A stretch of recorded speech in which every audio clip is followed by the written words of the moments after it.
नमस्कार, मैं सुवर्णा। न्याय टीवी में आप सभी दर्शकों का स्वागत है। अब रुक करते हैं आज की खबरों की ओर। कानून के खिलाफ कोई रोक नहीं। सुप्रीम कोर्ट ने खाद्य सुरक्षा अधिनियम को लागू करने के लिए पश्चिम बंगाल में उचित मूल्य की दुकान की रिक्तियों को रद्द करने के फैसले को रखा बरकरार। सुप्रीम कोर्ट ने राष्ट्रीय खाद्य सुरक्षा अधिनियम 2013 के कार्यान्वयन के मद्देनजर उचित मूल्य की दुकान की रिक्तियों की घोषणा को रद्द करने के खिलाफ चुनौती को खारिज कर दिया। जस्टिस एस अब्दुल नजीर और जस्टिस विक्रम नाथ की पीठ ने कहा कि रिक्ति अधिसूचना को वापस लेते हुए सरकार ने कानून को लागू करने का प्रयास किया और एक कानून के खिलाफ कोई रोक नहीं हो सकती है। दिनांक 30 जनवरी 2014 को जारी एक राजपत्र अधिसूचना के जरिए अलीपुरद्वार जिले में एफपीएस डीलरशिप के लिए रिक्ति घोषित की गई थी। प्रतिवादी ने चयन प्रक्रिया में भाग लिया और उक्त रिक्ति के संबंध में पहली प्राथमिकता वाले उम्मीदवार के रूप में उसकी सिफारिश की गई थी। तथापि राज्य प्राधिकरण द्वारा प्रतिवादी की नियुक्ति का कोई अंतिम आदेश जारी नहीं किया गया था।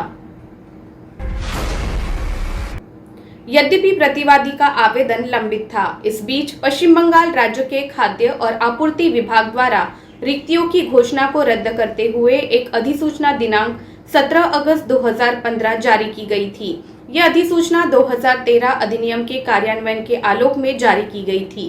प्रतिवादी ने कलकत्ता हाईकोर्ट के समक्ष एक रिट याचिका दायर की, जिसमें अन्य बातों के साथ साथ अधिसूचना दिनांक 17 अगस्त 2015 को रद्द करने की प्रार्थना की गई थी। हाईकोर्ट की सिंगल बेंच ने रिट याचिका खारिज कर दी।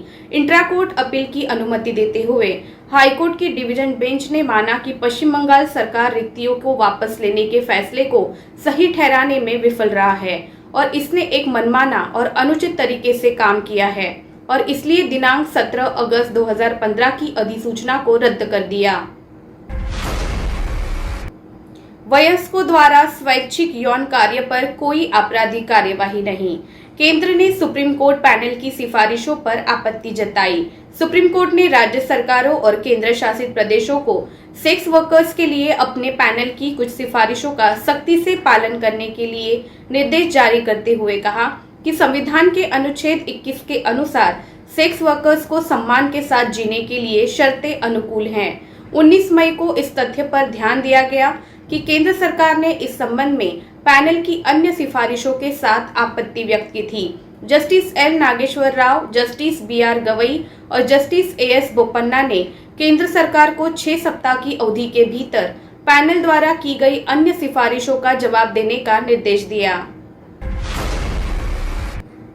यासीन मलिक ने 1994 में बंदूक भले ही छोड़ दी हो, लेकिन हिंसा का रास्ता नहीं छोड़ा। गांधीवादी होने का दावा नहीं कर सकते। Delhi court. Jammu Kashmir terror funding मामले में कश्मीरी अलगाववादी नेता यासीन मलिक को उम्र कैद की सजा सुनाते हुए दिल्ली की एक अदालत ने कहा कि विचाराधीन अपराध शीर्ष अदालत के रेयरेस्ट ऑफ रेयर केस की कसौटी पर खरा नहीं उतरता। पटियाला हाउस कोर्ट के स्पेशल एनआईए जज प्रवीण सिंह ने भी मलिक की इस दलील को खारिज कर दिया कि उन्होंने अहिंसा के गांधीवादी सिद्धांत का पालन किया था और शांतिपूर्ण अहिंसक संघर्ष का नेतृत्व कर रहे थे। उत्तर प्रदेश की योगी आदित्यनाथ सरकार वित्तीय वर्ष 2022-23 के लिए आज विधानमंडल में पहला बजट पेश कर रही है। वित्त मंत्री सुरेश खन्ना बजट पेश कर रहे हैं। बजट में प्रदेश की सुरक्षा व्यवस्था और महिलाओं की सुरक्षा को मजबूत करने पर फोकस किया गया है। ये योगी सरकार का छठवां और प्रदेश की भाजपा सरकार के दूसरे कार्यकाल का पहला बजट है। योगी आदित्यनाथ सरकार का पहला बजट लोकसभा चुनाव को ध्यान में रखते हुए तैयार किया गया है।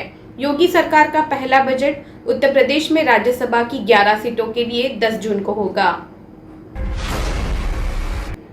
बजट के केंद्र में भाजपा का लोक कल्याण संकल्प पत्र होगा, जिसमें किए गए वादों को साकार करने की दिशा में कदम बढ़ाकर सरकार वर्ष 2024 में होने वाले लोकसभा चुनाव के लिए पुख्ता जमीन तैयार करेगी। बजट पेश करने से पहले प्रदेश के वित्त मंत्री सुरेश कुमार खन्ना ने अपने आवास पर पूजा पाठ की। शिवसेना नेता के खिलाफ करोड़ों की रिश्वत लेने का आरोप है, जिसके चलते उन पर मनी लॉन्ड्रिंग का मामला भी दर्ज है। इसी के तहत परब के 7 ठिकानों पर ईडी द्वारा कार्रवाई की जा रही है। महाराष्ट्र के मंत्री और शिवसेना नेता अनिल परब पर ईडी ने आज ही बड़ी कार्रवाई की है। प्रवर्तन निदेशालय ईडी ने परब के पुणे और मुंबई में 7 ठिकानों पर छापेमारी की है। शिवसेना नेता के खिलाफ करोड़ों की रिश्वत लेने का आरोप है, जिसके चलते ईडी ने ये कार्रवाई की है। ईडी ने उन पर मनी लॉन्ड्रिंग का मामला भी दर्ज किया हुआ है, जिसके तहत उनके 7 ठिकानों पर कार्रवाई चल रही है। एजेंसी का मानना है कि उन्हें यहां से कई अहम सबूत मिल सकते हैं। अनिल परब के ठिकानों पर ईडी की रेड के बाद महाराष्ट्र के डिप्टी सीएम अजित पवार का बयान सामने आया है। उन्होंने कहा कि केंद्रीय जांच एजेंसियों को छापेमारी करने का अधिकार है, लेकिन उन्हें शक्तियों का दुरुपयोग नहीं करना चाहिए। पता नहीं राज्य मंत्री अनिल परब के खिलाफ ये कार्रवाई क्यों की गई है। डिप्टी सीएम ने कहा कि मैं केवल इतना कहना चाहता हूं कि कार्रवाई पारदर्शी तरीके से होनी चाहिए। राज्यसभा में 3 सदस्य भेजने की तैयारी में लगी उत्तर प्रदेश की विपक्षी पार्टी समाजवादी पार्टी ने राष्ट्रीय लोकदल के जयंत चौधरी को अपना संयुक्त प्रत्याशी घोषित किया है। माना जा रहा है कि कांग्रेस के नेता कपिल सिब्बल के बाद जयंत चौधरी को उच्च सदन भेजने का समाजवादी पार्टी का निर्णय 2024 के लोकसभा चुनाव को देखकर हुआ है। उत्तर प्रदेश के विधानसभा चुनाव में समाजवादी पार्टी के साथ गठबंधन कर चुनाव मैदान में उतरी राष्ट्रीय लोकदल के अध्यक्ष जयंत चौधरी को उच्च सदन में भेजकर समाजवादी पार्टी सहयोगियों को बड़ा संदेश देने के प्रयास में है। माना जा रहा है कि जयंत चौधरी जल्द ही अपना नामांकन दाखिल करेंगे। कश्मीर में आतंकवाद को भड़काने के लिए पाकिस्तान बार बार प्रयास करता है, परंतु उन्हें हर बार भारतीय सुरक्षा बलों के आगे मुंह की खानी पड़ती है। ऐसा ही एक प्रयास आज बुधवार को भी किया गया। जिला कुपवाड़ा में नियंत्रण रेखा से सटे गांव जुमागढ़ से पाकिस्तान से घुसपैठ कर आए लश्कर-ए-तैयबा के 3 आतंकवादियों को सेना ने एक मुठभेड़ के दौरान ढेर कर दिया। कश्मीर में 2 दिनों में हुई मुठभेड़ों में 3 पाकिस्तानी आतंकी समेत 6 आतंकी मारे जा चुके हैं। गत बुधवार को बारामूला मुठभेड़ में मारे गए तीनों पाकिस्तानी आतंकी जैश-ए-मोहम्मद से संबंधित थे। इस मुठभेड़ में जम्मू कश्मीर पुलिस का एक जवान भी बलिदान हुआ था। मारे गए आतंकवादियों की फिलहाल पहचान नहीं हो पाई है, परंतु मुठभेड़ स्थल से भारी मात्रा में हथियार, गोला बारूद व आपत्तिजनक सामग्री बरामद हुई है। आईजी कश्मीर विजय कुमार ने तीनों आतंकियों के मारे जाने की पुष्टि करते हुए कहा कि घुसपैठ के तुरंत बाद इन आतंकियों का मारा जाना बड़ी सफलता है। उन्होंने सेना व पुलिस को इसकी बधाई भी दी। पुलिस सूत्रों का कहना है कि ये आतंकी रात को नियंत्रण रेखा से सटे जुमागुंड गांव से भारतीय क्षेत्र में घुसपैठ कर आए थे। गांव के कुछ लोगों ने जब गांव के बाहर संदिग्ध गतिविधि देखी तो उन्होंने इसकी सूचना पुलिस को दी। पुलिस ने भी बिना समय गंवाए सेना के जवानों के साथ आतंकवादियों की तलाश शुरू कर दी। एक जगह आतंकवादियों व सुरक्षा बलों का आमने सामने मुकाबला शुरू हो गया। दोनों ओर से गोलीबारी शुरू हो गई। सुरक्षा बलों ने आतंकवादियों को हथियार डालने के लिए कहा, परंतु उन्होंने गोलीबारी का सिलसिला जारी रखा। इस बीच सुरक्षा बलों ने तीनों आतंकवादियों की घेराबंदी की और एक के बाद एक तीनों को मार गिराया। लश्कर-ए-तैयबा से जुड़े ये आतंकी पाकिस्तान से हथियारों का प्रशिक्षण लेकर कश्मीर में आतंकी वारदातों में तेजी लाने के लिए आए थे। जानलेवा बन रही इस आग को कृपया हवा न दीजिए। घटनाएं रोकने के साथ वन कर्मियों को प्रशिक्षित करने की भी जरूरत। हिमाचल प्रदेश विभाग अपने स्टाफ को नियमित प्रशिक्षण दे, जरूरी सामान दे। गैती और फावड़ा वे औजार है जिनसे नाली खोदी जाती है और सूखे पत्ते या झाड़ियां अलग की जाती है ताकि आग आगे न बढ़ती जाए। जंगल की आग को बुझाने में 90% झुलस चुके वनरक्षक राजेश कुमार बुधवार को पंचतत्व में विलीन हो गए। ऊना जिले के बंगाना क्षेत्र में वो अपना कर्तव्य निभा रहे थे। पीछे पत्नी और 2 बच्चे हैं। एक वनरक्षक और मीलों लंबा वन क्षेत्र। रिमोट सेंसिंग तकनीक का शुक्रिया कि उधर आग लगी, इधर भारतीय वन सर्वेक्षण का संदेश आ जाता है कि अमुक स्थान पर आग लगी है। फायर वॉचर भी होते हैं और ये पता चल भी जाए कि ये धुआं सा कहां से उठता है तो वो किन औजारों के साथ उसे बुझा लेगा। राहत इस बात की है कि विभागीय मंत्री उसे बलिदानी मानते हैं।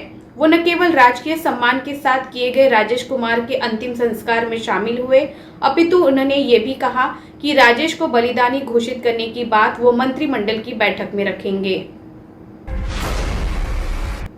वाराणसी में सड़क पर कूड़ा फेंकने में पकड़ाए 8 लोगों की करतूत कैमरे की जद में आने के बाद से उन पर कार्रवाई की गई है। कूड़ा फेंकने वालों पर कार्रवाई करने का मामला सामने आने के बाद अब लोगों में चर्चा शुरू हो गई है। स्मार्ट सिटी वाराणसी में अब शहर में अपराध पर ही लगाम नहीं कसी जा रही है, बल्कि स्मार्ट सिटी के कॉन्सेप्ट में शहर को गंदा करने वाले भी चिन्हित किए जा रहे हैं।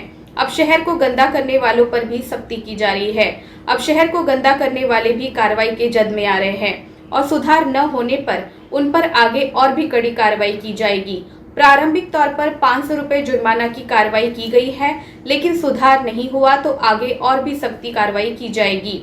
वहीं अब शहर में कूड़ा कचरे वाले को न देकर बाहर फेंकने वालों पर कार्रवाई का दायरा बढ़ाने की तैयारी शुरू हो चुकी है। ज्ञानवापी मस्जिद मामले में अदालत सुनवाई कर सकती है या नहीं? इस मामले में वर्शिप एक्ट 1991 को लेकर जिला जज की अदालत में प्रकरण की पोषणीयता पर सुनवाई होनी है। संभव है इस मामले को लेकर अदालत किसी निर्णय पर भी पहुंच जाए। इस लिहाज से वाराणसी ही नहीं बल्कि देश के इस चर्चित मामले में केस को लेकर लोगों की निगाह जिला जज की अदालत पर लगी हुई है। ज्ञानवापी श्रृंगार गौरी प्रकरण में मुकदमे की पोषणीयता पर सुनवाई 26 मई से जिला जज डॉक्टर अजय कृष्ण विश्वेश की अदालत में हो रही है।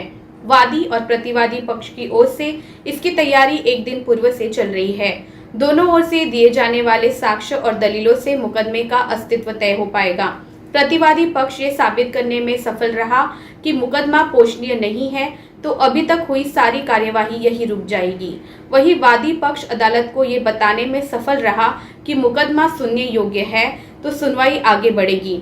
मुकदमे की सुनवाई के बाद निचली अदालत का जो फैसला होगा उस पर दोनों पक्षों के लिए हाईकोर्ट का दरवाजा खुला है। भांजों ने डुबो दी मामों की नैया। पूर्व मुख्यमंत्री चन्नी, सिंगला और पवन बंसल बने शिकार। महाभारत में मामा शकुनी का प्यार भांजे दुर्योधन पर भारी पड़ा था, लेकिन पंजाब की सियासत में भांजों ने मामों की लुटियों डुबो दी।